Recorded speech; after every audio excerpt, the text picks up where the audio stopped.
Hi, I'm Brian from Reason Test Prep. This is the fifth video in our series on the key to a high GMAT or GRE score. And it's the first one that we're doing some verbal stuff in. If you haven't seen the other videos, it might be good to go back and watch them.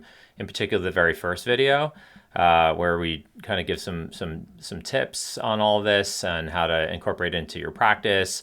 But if you haven't seen any of the other videos, what is the key to a high GMAT or GRE score? So it's really an understanding that the GMAT and the GRE are tests of quantitative and verbal reasoning.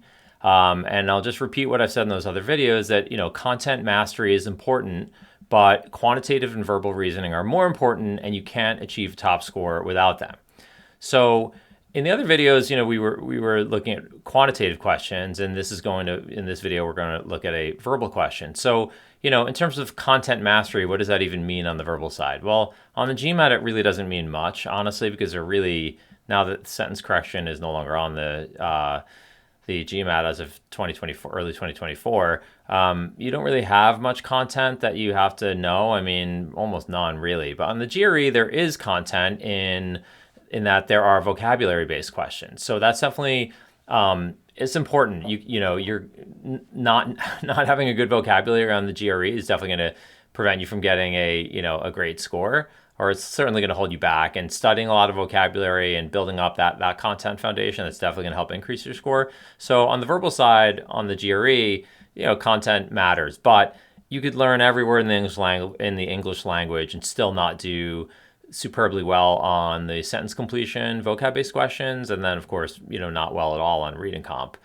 which are those are not really vocabulary-based questions. So anyway, yes, content is important, but the reasoning that you apply to that content is the most important thing.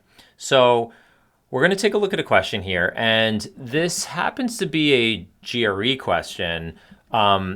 But it could easily, if you showed it to me and asked me, is it a GMAT or GRE question? I think I'd actually guess GMAT because of how hard it is, honestly. But basically it's what you would call a GMAT critical reasoning question. On the GRE, they don't call it critical reasoning. They actually just call it reading comp, but really it's what I would call an argument question on the GRE. It's not reading comp. But if you're a GMAT person, this is a critical reasoning question, basically.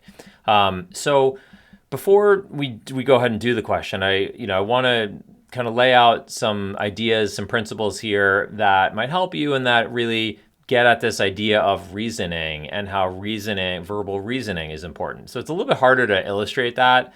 It's easier to illustrate quantitative reasoning and how that's important. It's definitely harder to do that with verbal questions, in part because, to have to do it with a reading comp passage, then we're doing a whole passage and lots of questions. And so anyway, critical reasoning is a good question type to try to illustrate it. So what we're not going to do, let me just be clear, what we're not going to do is get into all the strategy around the specific strategy of critical reasoning. What I'm going to lead with here is more of what I would call overarching verbal strategy. So verbal strategy that could be applied to all verbal questions. So this isn't really about how to attack a weakened question on the GMAT or the GRE. So, okay, what is this overarching verbal strategy? So it is the main thing that we teach at Reason Test Prep is the principle of no ambiguity is what we call it. Okay, and so what does that mean? Basically, that verbal questions are not ambiguous. They are binary. They're black and white, right? So there's an objectively correct answer and 4 objectively incorrect answers. And the correct answer is often, or sometimes, let's say, even suboptimal. It's not perfect, and it's often deliberately suboptimal, but it's objectively correct, and it's in the presence of 4 answers that are incorrect. Now, this might seem like I'm stating the obvious, but a lot of people just don't view verbal questions that way. They view it as kind of inherently ambiguous, and there's a better answer and worse answers. So, personally, when I'm tutoring someone and they start using words like better and worse, I'll stop them and say, look, you really need to use binary type of language, like this is right and this is wrong. It can be very hard to understand how to apply this. I'm going to try to demonstrate it through this question. But anyway, this is really, I think, the key to to a very high verbal score, and this is the kind of reasoning that you need to apply. So a couple more points just to make sure this is really clear. If you're doing a question and you sense ambiguity as to what is the right answer and what are the wrong answers, the problem is not the question, right? The problem is you. So you have to sort of accept that when you face that ambiguity, it's not that the question is inherently ambiguous, it's that you are missing something. You're probably failing to see or understand something, and so you need to dig deeper at that moment and try to figure out what you're missing. That is verbal reasoning. So, okay, we're going to take a look at this question. You can pause the video if you want and try to do it yourself, and then we'll pick it up. Okay, so hopefully you've now unpaused and thought about the question. So for the sake of, again, I'm not going to get into critical reasoning strategy here. There's a whole lot I could say about that. So I'm going to assume that you have some idea of how to approach a weakened question on the GMAT or the GRE. But basically, as we go through these answers, okay, I think most people, I've done this question with many, many people, most people can eliminate A and B and D pretty quickly, and often they'll eliminate E as well. But let me just quickly go through those. I think, all three of these, the tree rings allow for a very precise and reliable way of determining the age of trees. That is either irrelevant or, if anything, it seems like it would be strengthening the argument. And then B, the decrease of light in rainy years was not a factor that would have limited the growth of the tree. Again, that seems like, if anything, that would strengthen the argument. And then D, there's independent evidence to suggest that the local patterns of rainfall change significantly over the lifetime of the tree. Again, I think that's probably irrelevant, but if anything, it almost feels like it would strengthen the argument. So I think those can be pretty definitively eliminated. Now, most people, and including myself, actually, the very first time I did this, when I read choice C, I was like, okay, that's probably right. So in my little notation, I would give that like a check question mark to indicate I think it's probably right, but let me make sure that I think the other answers are wrong, right? And again, that's the essence of the principle of no ambiguity. It can't only be that this is right. The other answers need to be wrong, and you should be confident about that. Otherwise, you might be making a mistake, right? So choice C says some species of trees have methods of storing water between years, and thus the thickness of their rings does not vary with year-to-year rainfall. That certainly seems to weaken the argument, right? By suggesting that, this is just, it can be that the rings just that they don't correlate really at all with, the thickness of the rings doesn't correlate with the rainfall. So, okay, maybe this that explains why it might not be, why this conclusion might not follow.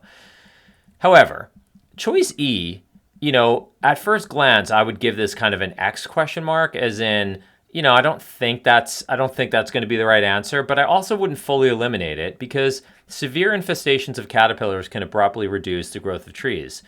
I mean, that is giving you another possible cause for why the ring of the tree, or why the growth of the tree and therefore the ring of the tree was, or had worse growth perhaps that year, and why the ring of the tree was thinner in that year, right? So it could be that there's some other causes besides drought that can affect the growth and therefore the size of the rings, or the width of the rings, right? So the thing is, it's a pretty weak answer because it says severe infestations of caterpillars can, but that doesn't mean that it would have in this case, right? So it's worded in such a weak way that it feels like it's, not a very good answer, but I wouldn't eliminate it because it does give you another cause, right?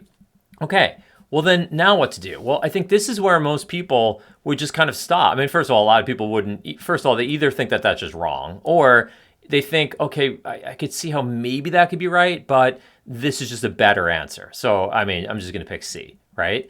But that is not following the principle of no ambiguity. I mean, if C is right, why isn't E also right? Why don't we have two right answers here? Something's wrong. It's got to be, E can't be right E can't be wrong because C is better. E needs to be wrong because it just doesn't weaken the argument, right? But I mean, by my account, it kind of does a little bit, right? So then, okay, now what? Well, this is where, as I said before, you need to kind of dig deeper and be like, well, I feel this ambiguity, like there's a better and worse answer, but it's not black and white. You've got to kind of take that and be like, well, that's on me. It should be black and white. There's got to be a reason why one of these answers is definitively right and one of them definitively wrong. So let's go back to choice C. Maybe there's something wrong with that we've missed. Well, if you go back to the argument, right, it tells you that when the width of the rings in this particular tree, each corresponding to 1 year's growth, was correlated with local rainfall records, it was found as expected that thicker rings had occurred in years with abundant rain. Well, if that's true, right, then this doesn't help us, because although obviously they're telling us that some species of trees have methods of storing water between years and thus the thickness of their rings does not vary with year to year rainfall, that's definitely not this tree, right? We were just told right here that basically this tree, kind of as expected, did have this pattern where the rings correlated with the years of abundant rainfall. So yeah, I mean, basically this is just actually irrelevant, because that's definitely not describing, that's great, and maybe that could explain some other trees, but it's definitely not explaining this tree. So that's just definitively wrong. And therefore, E is the right answer. Now, again, it's not a great answer. It really weakens that a lot. And it feels like a little bit kind of out of left field that they're bringing in this, severe infestations of caterpillars, but it does posit another possible cause, and the other answers are just definitely wrong. So yes, it doesn't mean that it was an infestation of caterpillars, but that would weaken the argument, a bit. And so the answer is E. So anyway, this is a very, very hard question. Again, most people, I try to go through it in a way that maybe would replicate what some people, I've done this question with so many people. Some people do have that kind of thought process and usually just kind of pick C, but they consider E as possible. But other people just are like, no, E is obviously wrong, and they just pick C confidently or whatever. But so if that was you, then this idea of no ambiguity might not have resonated on this question. But what I tried to show is the extent to which verbal reasoning really matters, right? So yes, there's a skill to being good at critical reasoning questions and weakened questions in particular, but just more broadly, this kind of desire and motivation and ability to go deeper when you're faced with a question that doesn't seem to, present you with a clear right answer and clear wrong answers. So, to wrap up, when you're practicing verbal questions, you really want to accept the principle of no ambiguity and push yourself to, to apply better and more dynamic reasoning. That really is the essence of, verbal reasoning right there. So, not saying it's easy to do, and it definitely takes practice, but that's just something that you want to try to, manifest while you're doing verbal questions. And whenever you catch yourself kind of making a guess, see if you can go one level deeper and try to uncover why one answer is definitively right and why the other answers are definitively wrong. Okay, I hope you found this video helpful. If so, please feel free to subscribe. And if you know of anyone else who you think might find it helpful, please feel free to share it with them. Thanks for watching.